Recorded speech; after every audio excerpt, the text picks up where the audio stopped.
Hello and welcome to this video on moving averages. My name is Jimmy Lapping. I'm a psychologist and statistician and regularly share videos on my channel about different kinds of research topics, including the financial markets. And in this video, I use data from the Bitcoin price in US dollar terms from the start of 2016 until the end of 2023 to show how useful or not so useful are three commonly used moving averages: the 200-day, the 100-day, and the 50-day moving average. Many traders use these criteria for buy and sell decisions and even recommend to other people to use them. Although such decisions and recommendations, of course, rely on the assumption that moving averages are good indicators of where a cryptocurrency, stock, commodity, or other type of financial subject is headed. As always, none of the content of this video is meant to be used for trading, investment, or other financial advice. I'm just sharing my analysis to show what you can do yourself as part of your own research on the cryptocurrencies, stocks, commodities, or other types of financial subjects that you're interested in. Also note that the fact that I'm using Bitcoin as an example has nothing to do with my investments. In fact, I am neither invested nor trading in any kind of cryptocurrency and do not have any intention to do so in the near future. I simply follow Bitcoin and other cryptocurrencies because they are a family of financial subjects that I want to understand better, and also they provide a lot of data from all weekdays, including the weekends, which can be used for all kinds of statistical modeling. So here you see the Bitcoin price in US dollar terms for the 8-year time window of 2016 to 2023. And you see that over these 8 years, the Bitcoin price has seen all kinds of levels and had clear uptrends, downtrends, and to a lesser extent and relatively short-lived, some relatively sideways periods as well. And here you see the same chart, but with the aforementioned moving averages, the 200-day moving average in pink, the 100-day moving average in orange, and the 50-day moving average in gold. And you see that of the three moving averages under comparison, the 50-day moving average more closely resembles the actual price, which is normal since it includes only the previous 50 closes instead of the previous 100 or previous 200. Now let's erase the price itself and instead express the difference of the Bitcoin price relative to each moving average for each trading day in this 8-year time window. And what do we see? Well, in line with what I just explained, less dispersion around that horizontal line for the 50-day moving average because that more closely resembles the current price trajectory. And here we have just the difference of the price relative to the 200-day moving average, which in a popular opinion is supposed to be one of the most useful moving averages of the three, actually the most useful moving average of the three under comparison. Popular wisdom tells that both above and below the 200-day moving average, when the price comes close to it, it tends to bounce against that moving average. However, when you look at this chart, we get a different picture. In most cases where the price approaches the moving average, here the horizontal line at 0 indicating no difference, it actually crosses the moving average, going from positive to negative or vice versa. And although extreme moves away from this moving average tend to be followed by somewhat of a regression towards the moving average, it is hard to tell where that reversion will occur. And of course, for Bitcoin, this looks very different than it will look for gold, for silver, for the euro to dollar exchange rate, or stocks for that matter.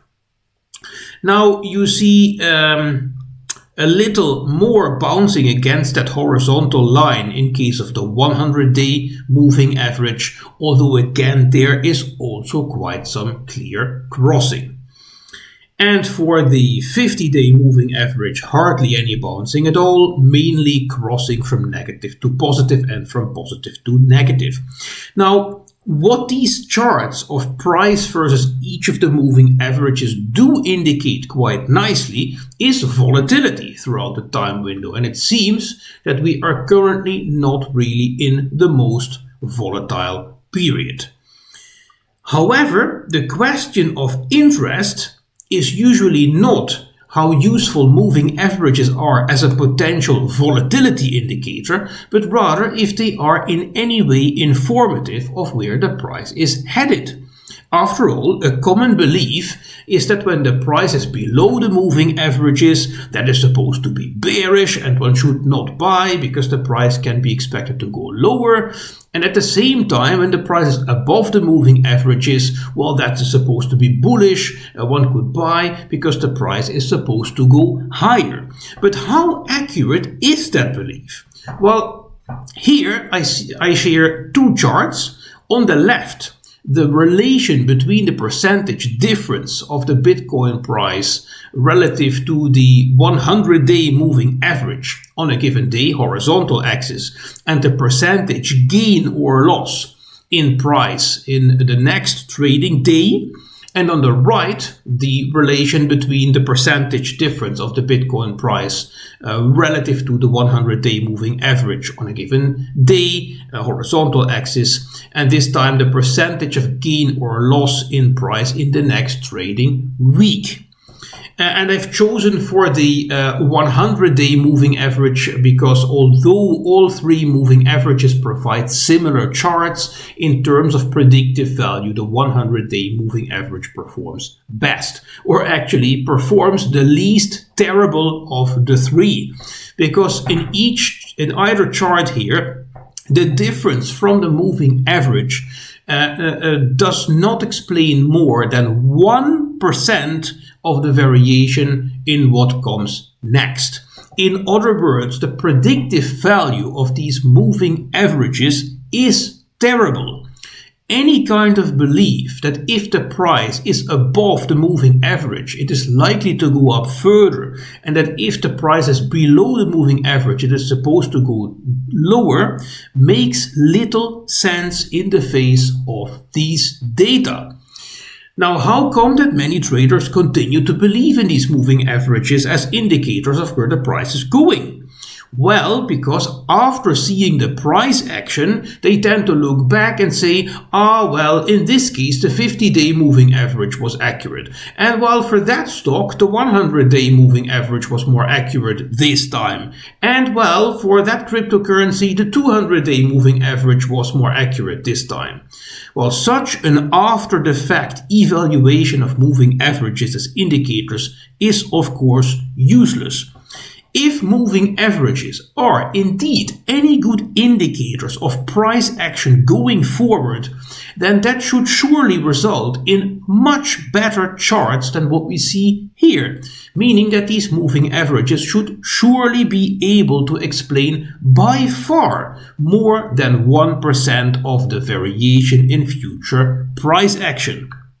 Again, this is Bitcoin, which is just one example that one can use to test these moving averages, or better said, the predictive value, the predictive potential of these moving averages. But this exercise can be done on any subject of interest that yields daily trading data. I therefore invite you to do this exercise for the subjects that you are interested in, whether it's gold, stocks, cryptos, or anything else you are following, because this can help you assess how useful or not these moving averages are for your subjects before you make any decisions based on these moving averages.